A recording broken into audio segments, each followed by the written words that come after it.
Hello, hi, welcome to happy growing minds. இன்றைக்கி என்ன பார்க்க போகிறோன்னா, நம்ம பட்டர் எப்படி வீட்டிலையே செய்யலான்றதை பார்க்க போகிறோம். நான் வந்து மந்த் ஆன் மந்த் பசும்பால் வாங்குகிறேன்.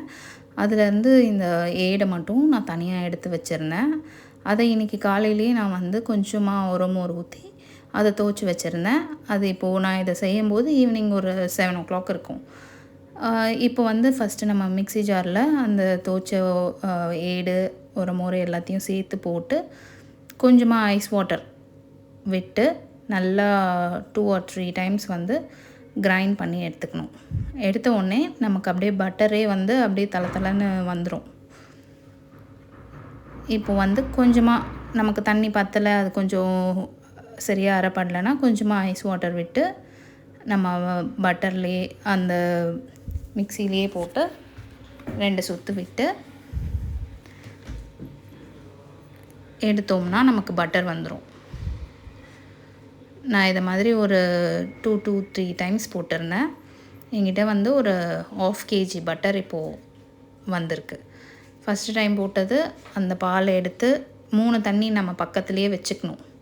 நம்ம ஃபஸ்ட்டு 1 time அதை வாஷ் பண்ணி அது கொஞ்சம் பாலாகிடும். அதுக்கப்புறம் செகண்ட் டைம் இன்னொரு ஐஸ் வாட்டர்லேயும் அதை வாஷ் பண்ணி அதுக்கப்புறம் 3rd time அதையும் பிழிஞ்சு நல்லா வாஷ் பண்ணி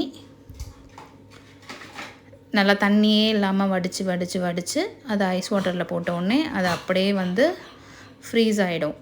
ஸோ நமக்கு எடுக்கிறதுக்கும் அது ஈஸியாகிடும். அவ்வளோதான். நம்ம இதை வந்து சிம்பிளாக வீட்டிலையே பண்ணிடலாம்.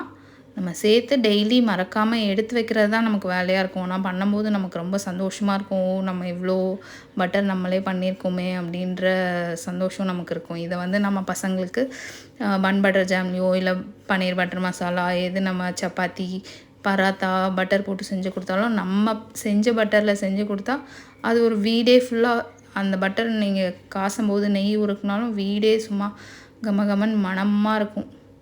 எல்லாருமே கண்டிப்பாக ட்ரை பண்ணி பார்க்கணும். தேங்க்ஸ் ஃபார் வாட்சிங்.